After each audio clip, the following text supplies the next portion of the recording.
ವಿಚಾರವನ್ನು ಮಾಡಿದ್ರಿ. ಹ್ಮ್ ಯಾವ ರೀತಿ ಬುದ್ಧಿಯನ್ನ ಹ್ಮ್ ಆತ್ಮನ ಚೈತನ್ಯವನ್ನ ಪಡೆದುಕೊಂಡು ಬುದ್ಧಿ ಹಲವು ರೀತಿಯ ನಿಶ್ಚಯ ನಿರ್ಣಯ ಕಾರ್ಯವನ್ನು ಮಾಡುತ್ತದೆ. ಹ್ಮ್ ಹಲವು ರೀತಿಯ ಚಿಂತನೆ, ತರ್ಕ, ವಿವೇಚನೆ, ತೀರ್ಮಾನ ಹ್ಮ್ ಇವೆಲ್ಲ ಕಾರ್ಯಗಳನ್ನ ನಡೆಸಲು ಹ್ಮ್ ಆವಾಗ ಅದು ಸಮರ್ಥವಾಗುತ್ತದೆ ಬುದ್ಧಿ. ಹ್ಮ್ ಸ್ವತಃ ಸಾಮರ್ಥ್ಯ ಹೊಂದಿಲ್ಲ ಅದು. ಹ್ಮ್ ಆದ್ದರಿಂದ ಹ್ಮ್ ಸ್ವಯಂ ಜಡವಾದ ಬುದ್ಧಿ ಹ್ಮ್ ಸದಾ ಚೈತನ್ಯ ಸ್ವರೂಪವಾದ ಹ್ಮ್ ಆತ್ಮನಾಗಲು ಸಾಧ್ಯವಿಲ್ಲ. ಹ್ಮ್ ಯಾವಾಗಲೂ ಬೈಕ್ ಜಡ ಆದ್ರಿ, ಹ್ಮ್ ಅದು ಓಡೋದಕ್ಕಿಂತ ಮುಂಚೆ ಜಡವಾಗಿದೆ, ಹ್ಮ್ ಓಡುವ ಕೂಡ ಜಡ ಇದೆ ನೋಡ್ರಿ. ಹೌದು. ಯಾಕಂದ್ರೆ ಓಡುವಾಗಾದ್ರೂ ಕೂಡ ನೋಡುವವರಿಗೆ ಸ್ವತಃ ಓಡುತ್ತದೆ ಅಂತ ಅನಿಸ್ತದ, ಹ್ಮ್ ಆದ್ರೆ ಸ್ವತಃ ಓಡಲಿಕ್ಕೆ ಅದು ಸಾಧ್ಯ ಇಲ್ಲ. ಹ್ಮ್ ಆಮೇಲೆ ನನ್ನನ್ನ ಯಾರು ಓಡಿಸುತ್ತಿದ್ದಾರೆ ಅನ್ನುವಂತ ಕಲ್ಪನೆ ಕೂಡ ಇಲ್ಲ. ಹ್ಮ್ ಹೌದಿಲ್ರಿ? ಹೌದು ಹೌದು. ನನ್ನ ಮೇಲೆ ಯಾರು ಕೂತಿದಾರ, ಯಾರು ಓಡಿಸ್ತಾ ಇದಾರ ಅನ್ನೋ ಕಲ್ಪನೆ ಇಲ್ಲ. ಹ್ಮ್ ಒಟ್ಟ ಅವನ ಶಕ್ತಿ ಬಂತಿಲ್ಲ, ಅದರಿಂದ ಪ್ರಾರಂಭ ಆಯ್ತು ಓಡದೆ ಓಡದೆ ಓಡದೆ ಓಡದೆ ಅಷ್ಟೇ. ಹ್ಮ್ ಅದರಂತೆ ಈ ಬುದ್ಧಿ ಕೂಡ ಸ್ವಯಂ ಜಡ ಅದರಿ. ಹ್ಮ್ ನಾನು ಯಾರಿಂದ ಈ ತರ್ಕ, ಚಿಂತನೆ, ವಿವೇಕ, ವಿಚಾರ ಹ್ಮ್ ಮಾಡುತ್ತಿದ್ದೇನೆಂತ ಅರಿಯದು ಆ ಬುದ್ಧಿ. ಹ್ಮ್ ಸುಮ್ಮನೆ ತನ್ನ ಕೆಲಸ ತಾ ಮಾಡ್ತದ್ರಷ್ಟೆ. ಹ್ಮ್ ಹ್ಮ್ ಆ ಕಾರಣವಾಗಿ ಇಂಥ ಒಂದು ಬುದ್ಧಿ ಆತ್ಮ ಹೇಗಾದೀತು? ಹ್ಮ್ ಆಗೋದಿಲ್ಲ ಅಂತ. ಹೌದು. ಮತ್ತೆ ಪರಿಚ್ಛಿನ್ನತ್ವ ಹೇತುತ, ಹ್ಮ್ ಈ ಬುದ್ಧಿ ಏನಾದ್ರಿ ಅದಕ್ಕ ಇತಿ ಮಿತಿಗಳುಂಟು. ಹ್ಮ್ ಅದು ಎಲ್ಲವನ್ನ ತಿಳಿಯೋದಿಲ್ಲ, ಹ್ಮ್ ಎಲ್ಲವನ್ನ ತಿಳಿಯಲಾರದೆ ಇರೋದಿಲ್ಲ. ಹ್ಮ್ ಇದು ಕೂಡ ತನ್ನ ಇತಿಯಲ್ಲೇ ತನ್ನ ಮಿತಿಯಲ್ಲೇ ಕಾರ್ಯವನ್ನ ಮಾಡ್ತಾವ್ರಿ. ಹ್ಮ್ ಕಾಲ, ದೇಶ, ಸ್ಥಿತಿ, ಹ್ಮ್ ಆ ಒಂದು ಪರಿಮಿತಿಗೆ ಬುದ್ಧಿಯು ಒಳಪಟ್ಟಿರುತ್ತದೆ. ಹ್ಮ್ ಕಾಲವನ್ನು ಮೀರಿ, ದೇಶವನ್ನು ಮೀರಿ, ಹ್ಮ್ ಸ್ಥಿತಿಗಳನ್ನು ಮೀರಿ ಕಾರ್ಯ ಮಾಡೋದಿಲ್ರಿ ಇದು. ಹ್ಮ್ ಅದಕ್ಕಾಗಿ ಎಂಥ ಬುದ್ಧಿವಂತನಾದರೂ ಕೂಡ ಹ್ಮ್ ಕಾಲಕ್ಕೆ ಒಳಗಾಗಿದ್ದಾನೆ ವಿನಃ ಹ್ಮ್ ಕಾಲದ ಪರಿಣಾಮಗಳನ್ನ ಮೀರಿದವನು ಈ ಜಗತ್ತಿನಲ್ಲಿ ಯಾವ ಬುದ್ಧಿವಂತ ಇಲ್ಲ. ಹ್ಮ್ ಯಾರಾದ್ರೂ ಆರೇನ್ರಿ? ಇಲ್ಲ. ಇಲ್ಲ. ಹ್ಮ್ ಅದರಂತೆ ಒಬ್ಬ ಕಲೆಗಾರ ಅಂತ ತಿಳ್ಕೊರಿ, ಹ್ಮ್ ತನ್ನ ಕಲೆಯಲ್ಲಿ ಬಹಳ ನಿಪುಣ. ಹ್ಮ್ ಅವನನ್ನು ನೋಡೋ ಇಂಥ ಕಲೆಗಾರ ನನ್ನಂತವನು ಎಲ್ಲಿಯೂ ಇಲ್ಲ ಅಂತ ಅನಿಸ್ತದ ಆ ಕಲೆಗಾರನಿಗೆ. ಹ್ಮ್ ಅವನು ಎಷ್ಟು ನಿಪುಣನಾಗಿದ್ದರೂ ಹ್ಮ್ ಅವನಿಗೆ ಭೌತಿಕ ಶಾಸ್ತ್ರದ ಪರಿಜ್ಞಾನವಿಲ್ಲದೆಯೇ ಇರಬಹುದು. ಹ್ಮ್ ಇನ್ನೊಬ್ಬನು ಅವನಿಗೆ ಕಲೆಯಲ್ಲಿ ನಿಪುಣತ್ವ ಆದ್ರಿ, ಹ್ಮ್ ಭೌತಿಕ ಶಾಸ್ತ್ರದಲ್ಲಿ ಪರಿಜ್ಞಾನವಿಲ್ಲ. ಹ್ಮ್ ಇನ್ನೊಬ್ಬ ವ್ಯಕ್ತಿ ಹ್ಮ್ ಭೌತಿಕ ಶಾಸ್ತ್ರದಲ್ಲಿ ಮಹಾ ಮೇಧಾವಿ ಆಗಿರಬಹುದು, ಹ್ಮ್ ಆದರೆ ಅವನು ರಾಜನೀತಿ ಶಾಸ್ತ್ರದಲ್ಲಿ ಅಜ್ಞನಾಗಿದ್ದರೆ ಹ್ಮ್ ಆಶ್ಚರ್ಯ ಪಡ್ತಕ್ಕಂಥದ್ದು ಏನಿಲ್ಲ. ಹ್ಮ್ ಹೌದಲ್ರಿ? ಹೌದು. ನಾವು ಬಹಳ ಸಲ ವಿಚಾರ ಮಾಡಿದ್ವಿ, ಈಗ ವೈದ್ಯನಿಗಿದ್ದ ಜ್ಞಾನ ಹ್ಮ್ ವಕೀಲನಿಗಿಲ್ಲ. ಹ್ಮ್ ಹೌದಲ್ರಿ? ಹೌದು ಹೌದು. ಈಗ ವಕೀಲನಿಗಿದ್ದ ಜ್ಞಾನ ಇಂಜಿನಿಯರಿಗಿಲ್ಲ. ಹ್ಮ್ ಅವರವರ ಬುದ್ಧಿಯಲ್ಲಿ ಹ್ಮ್ ಒಂದೊಂದರ ಬಗ್ಗೆ ಜ್ಞಾನ ಇದೆ ಇಲ್ಲಂತಲ್ಲ. ಹ್ಮ್ ಅಂದ್ರೆ ಇದು ಮಿತಿ ಜ್ಞಾನ ಐತಿ ವಿನಃ ಹ್ಮ್ ಎಲ್ಲಾ ಜ್ಞಾನವನ್ನ ಪಡೆದಂತ ವ್ಯಕ್ತಿ ಆಗ್ಲಿಲ್ಲ. ಹೌದು. ಅಂದ್ರೆ ಒಂದು ಸೀಮಿತವಾಗಿ ಹ್ಮ್ ಅದರ ಅರಿವು ಜ್ಞಾನ ಇದೆ. ಹೌದು. ಅದರಂತೆ ನಿಯಮ ಇದೇ ಪ್ರಕಾರ ಎಲ್ಲವನ್ನ ಒಬ್ಬನು ಬುದ್ಧಿಯಲ್ಲೇ ತಿಳಿಬೇಕಂತ ಏನು ನೇಮ ಇಲ್ಲ.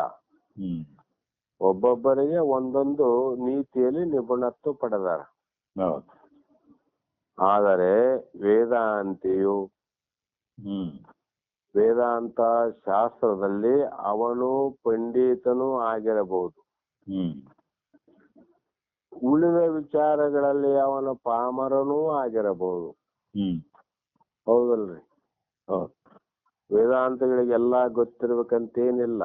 ಹ್ಮ್ ಅವನು ಉಳಿದ ಕೆಲವು ವಿಷಯಗಳಲ್ಲಿ ಅವನಿಗೆ ದಡ್ಡ ಆಗಿರ್ತಾನ.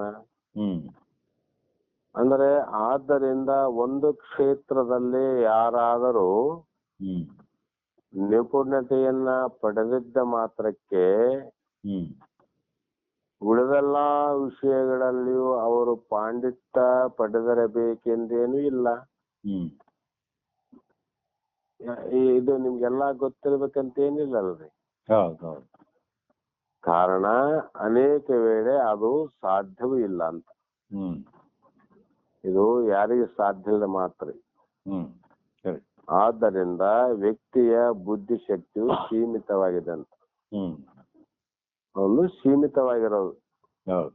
ನಿಸ್ಸೀಮ ಜ್ಞಾನ ಅಲ್ಲದು. ಹೌದು. ಈ ಕಾರಣದಿಂದ ವಿಜ್ಞಾನಮಯ ಕೋಶವು ಆತ್ಮ ಎನಿಸಲಾರದು.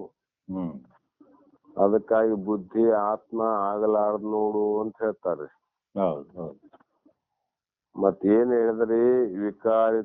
ವಿಕಾರ ಆಗ್ತದ, ಹ್ಮ್ ಜಡತ್ವಾದೇ ಅದ, ಹ್ಮ್ ಪರಿಚ್ಛಿನ್ನವಾದ, ಹ್ಮ್ ಅದಕ್ಕೆ ಇದು ಆತ್ಮ ಆಗೋದಿಲ್ಲ ಅಂತ ಹೇಳಿದ್ರು.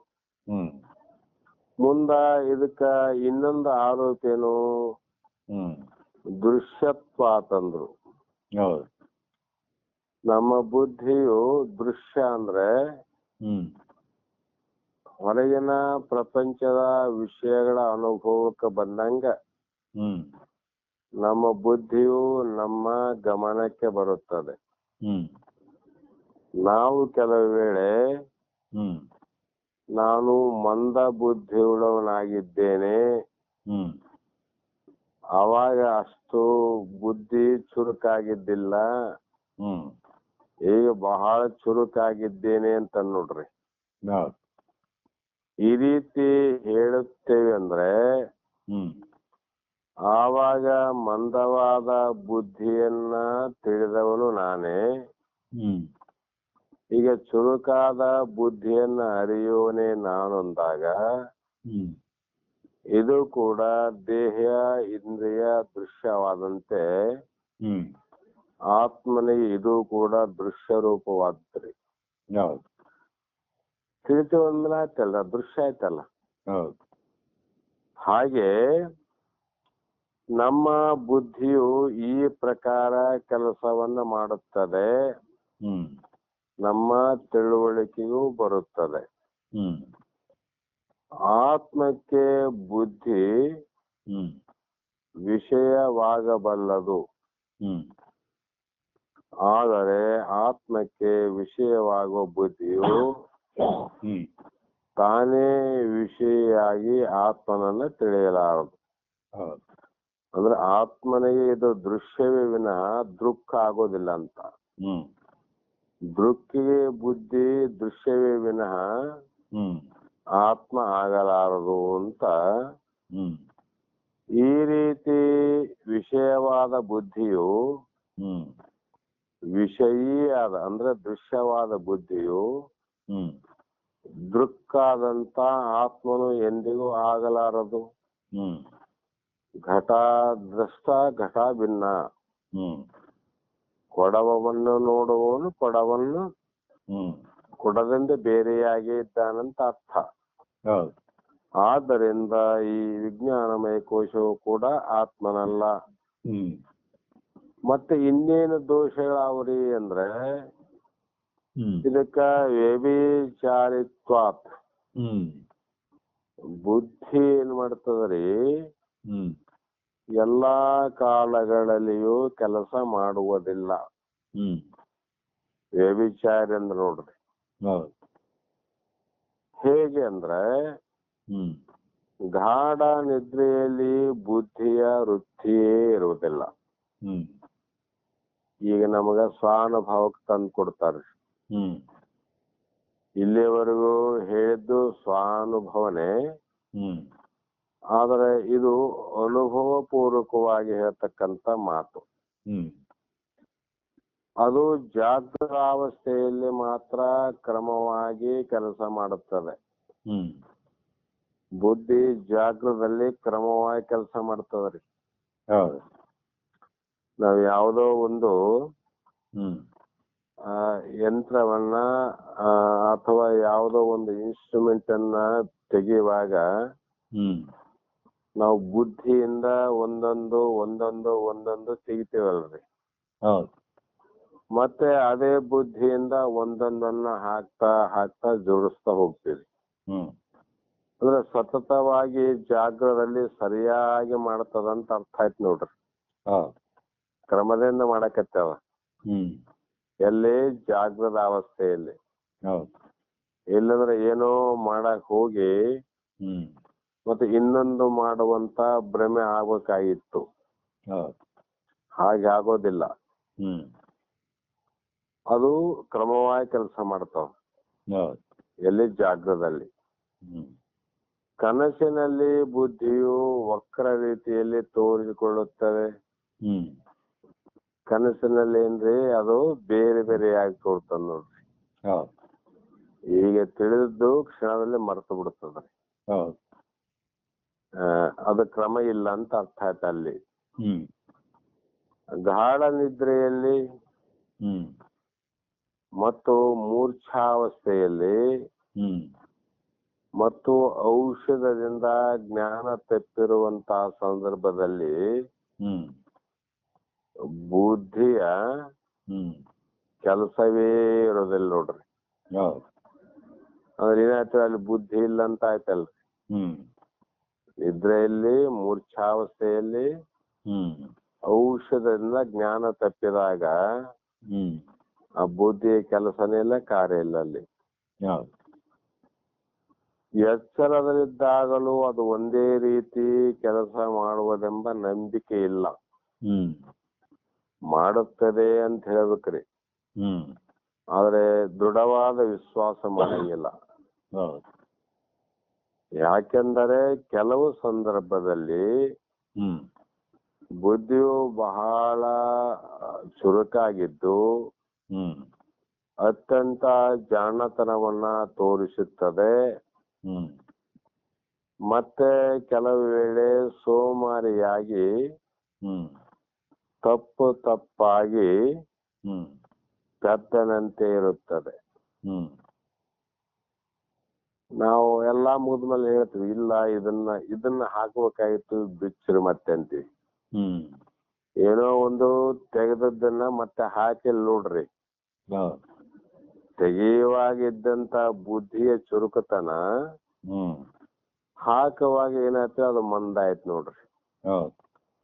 ಮತ್ತೆ ಪುನಃ ಅದನ್ನ ತೆಗೆದು ಮತ್ತೆ ಹಾಕಿ ಮತ್ತೆ ಸರಿ ಮಾಡೋ ಪ್ರಯತ್ನ ಎಷ್ಟೋ ಅನುಭವಗಳು ಉಂಟು.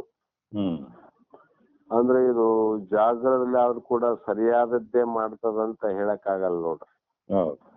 ಅದು ಕೂಡ ತಪ್ಪಾಗಿ ಕೆಲವು ಸಲ ನಿರ್ಣಯ ಮಾಡ್ತಾವ.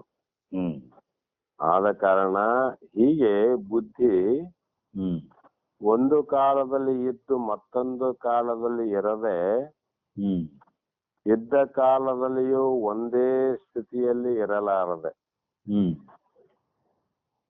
ಒಂದು ಕಾಲದಾಗ ಇರ್ತದ ನೋಡ್ರಿ.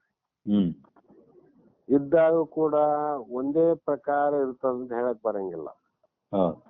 ಒಂದು ಕ್ಷಣ ಬುದ್ಧಿ ಒಂದು ನಿಶ್ಚಯ ಮಾಡ್ತದೆ, ಹ್ಮ್ ಒಂದು ಕ್ಷಣದಲ್ಲಿ ಇನ್ನೊಂದು ನಿಶ್ಚಯ, ಮತ್ತೊಂದು ಕ್ಷಣದಲ್ಲಿ ಮತ್ತೊಂದು ನಿಶ್ಚಯ. ಹ್ಮ್ ಹೀಗೆ ಚಲನತ್ವದಿಂದ ಕೂಡಿದಂತ ಹ್ಮ್ ಮತ್ತು ಜಡತ್ವದಿಂದ ಕೂಡಿದಂತ ಹ್ಮ್ ಈ ಬುದ್ಧಿ ವ್ಯಭಿಚಾರಿಯಿಂದ ಕೂಡಿದಂತ ಕಾರಣ ಹ್ಮ್ ಆತ್ಮವಾಗಲಾರದು. ಹ್ಮ್ ಈ ವಿಜ್ಞಾನಮಯ ಕೋಶ ಇದು ಕೂಡ ಆತ್ಮಲ್ ನೋಡ್ರಿ. ಹೌದು. ಅದರಿಂದ ಅನಿತ ಅಂದ್ರೆ ಆದ್ದರಿಂದ ಬುದ್ಧಿ ಶಾಶ್ವತವಲ್ಲ. ಹ್ಮ್ ಅದಕ್ಕೆ ಉತ್ಪತ್ತಿ ನಾಶಗಳುಂಟು. ಹ್ಮ್ ಜಾಗೃತದಲ್ಲೇ ಹುಟ್ಟುತ್ತದ, ಹ್ಮ್ ಮತ್ತೆ ನಿದ್ರಾವಸ್ಥೆ ನಾಶ ಆಗ್ತದಲ್ರಿ. ಹೌದು. ಆದ ಕಾರಣ ಇದು ಉತ್ಪತ್ತಿ ಮತ್ತು ನಾಶದಿಂದ ಕೂಡಿದೆ. ಹೌದು. ಕೆಲವು ಸಲ ಬುದ್ಧಿಯು ತೋರಿಕೊಳ್ಳುತ್ತದೆ, ಹ್ಮ್ ಕೆಲವು ವೇಳೆ ಮಾಯವಾಗುತ್ತದೆ. ಹೌದು. ಅವಾಗ ಕೆಲವು ಜನ ಹೇಳ್ತಾರಲ್ಲ, ಈ ಬುದ್ಧಿ ಎಲ್ಲಿ ರೋಮರ ಎಲ್ಲಿಟ್ಟಿದ್ದು ಬುದ್ಧಿ ಅಂತ ಕೇಳ್ತಾರೆ. ಹ್ಮ್ ಸರಿ. ಬುದ್ಧಿ ಎಲ್ಲಿಟ್ಟಿದ್ದಿ ಅಂದ್ರೆ ಆ ಬುದ್ಧಿ ಮಾಯವಾಗಿದೆ ಅಂತ ಅರ್ಥ. ಹ್ಮ್ ಈ ಕಾರಣ ಒಂದೇ ಸ್ಥಿತಿಯಲ್ಲಿ ಇರುವುದಿಲ್ಲ. ಹೌದು. ಅದಕ್ಕೆ ಏರು ಇಳಿತಗಳು, ಮಂದತ್ವ ಚುರುಕತ್ವ, ಹ್ಮ್ ಅರಿವು ಮತ್ತು ಮರೆವುಗಳು ಕೂಡ ಉಂಟು. ಹೌದು. ಈ ರೀತಿಯ ವಿಜ್ಞಾನಮಯ ಕೋಶ ಹ್ಮ್ ಅದಕ್ಕೆ ವಿರುದ್ಧ ಧರ್ಮವುಳ್ಳದ್ದು ಯಾವ್ದ್ರಿ? ಆತ್ಮ ನೋಡ್ರಿ. ಹ್ಮ್ ಆತ್ಮ ವ್ಯಭಿಚಾರಿ ಅಲ್ಲ, ಹ್ಮ್ ಆತ್ಮ ಜಡನೂ ಅಲ್ಲ, ಹ್ಮ್ ಮತ್ತು ಒಂದು ಕಾಲದಲ್ಲಿ ಇದ್ದು ಇನ್ನೊಂದು ಕಾಲದಲ್ಲಿ ಇರುವುದೂ ಅಲ್ಲ.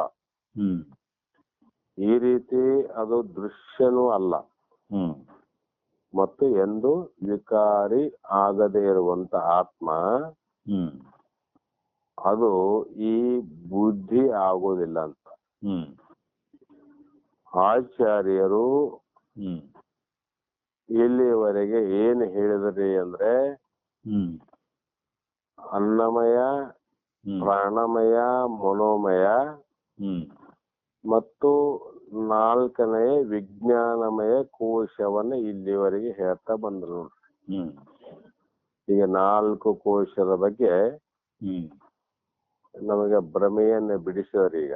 ಹ್ಮ್ ಅಂದ್ರೆ ಇವು ನೀನ್ ಆಗ್ಲಿಕ್ಕೆ ಸಾಧ್ಯ ಇಲ್ಲ ಅಂತ. ಹೌದು. ಅಂದರೆ ಇವು ನೀತಿ. ಹ್ಮ್ ಈ ರೀತಿ ವಿವೇಕ ವಿಚಾರದಿಂದ, ಹ್ಮ್ ಪ್ರಮಾಣಗಳಿಂದ, ಸ್ವಾನುಭಾವದಿಂದ ಹ್ಮ್ ಇವುಗಳು ನೀತಿ ಅಂದ್ರೆ ನಾನು ಅಲ್ಲ ಅನ್ನುವುದನ್ನ ಹ್ಮ್ ನೀನು ಅರ್ಥ ಮಾಡಿಕೊ. ಹ್ಮ್ ಇವು ನಾನಲ್ಲ ಎಂಬ ಅನುಭವವನ್ನು ಮಾಡಿಕೊ ಹ್ಮ್ ಅನ್ನೋ ಬಗ್ಗೆ ಹ್ಮ್ ಚರ್ಚೆಯನ್ನು ಮಾಡಿ ಮುಂದಿನ ಶ್ಲೋಕಗಳಿಂದ ಹ್ಮ್ ಆನಂದಮಯ ಕೋಶದ ಬಗ್ಗೆ ಹ್ಮ್ ವಿವರವಾದ ಚರ್ಚೆಯನ್ನು ಮಾಡಿ ಹ್ಮ್ ಅದು ಕೂಡ ಆತ್ಮ ಆಗಲಾರದು. ಹ್ಮ್ ಆ ಆನಂದವೇ ನಾವು ಪರಬ್ರಹ್ಮ ಅಂತೀವಿ, ಹ್ಮ್ ಆನಂದವೇ ಪರಮಾತ್ಮ ಅಂತೀವಿ. ಹ್ಮ್ ಅಂತ ಆನಂದ ಕೂಡ ಹ್ಮ್ ಆತ್ಮ ಏಕೆ ಆಗಲಾರದು ಹ್ಮ್ ಅಂತ ಪ್ರಶ್ನೆ ಉದ್ಭವವಾಗುವುದು ಸಹಜ ಕ್ರಿಯೆ. ಹ್ಮ್ ಅದಕ್ಕಾಗಿ ಅದು ಏಕೆ ಆನಂದಮಯ ಕೋಶ ಹ್ಮ್ ಏಕೆ ಆತ್ಮವಾಗಲಾರದು ಹ್ಮ್ ಅನ್ನುವಂತ ಉತ್ತರವನ್ನ ಹ್ಮ್ ಸರಿಯಾಗಿ ತಿಳಿ ಹೇಳಿ, ಹ್ಮ್ ಅದರ ದೋಷಗಳನ್ನು ಹೇಳಿ, ಹ್ಮ್ ನಿರ್ದೋಷಿಯಾಗಿರ್ತಕ್ಕಂಥ ಆತ್ಮನು ನೀನೇ ಅನ್ನುವಂತ ಹ್ಮ್ ಅಚಲ ಬುದ್ಧಿಯಲ್ಲಿ ದೃಢವಾದ ಜ್ಞಾನ ಆಗುವುದಕ್ಕೋಸ್ಕರವಾಗಿ ಹ್ಮ್ ಇನ್ನ ಉಳಿದು ಒಂದೇ ಕೋಶ ರೀ, ಅದು ಆನಂದಮಯ ಕೋಶ. ಹೌದು. ಅದನ್ನ ನಾಳೆ ದಿನ ಹ್ಮ್ ಪುನಃ ವಿಚಾರ ಮಾಡೋಣ ಅಂತಕ್ಕಂತ ಮಾತನ್ನ ಹೇಳಿ ಹ್ಮ್ ಇಲ್ಲಿಗೆ ಮಂಗಲವನ್ನ ಹೇಳಲ್ರಿ. ಹ್ಮ್ ಹ್ಮ್ ನಮಸ್ಕಾರ. ನಮಸ್ಕಾರ ಸರ್, ನಮಸ್ಕಾರ.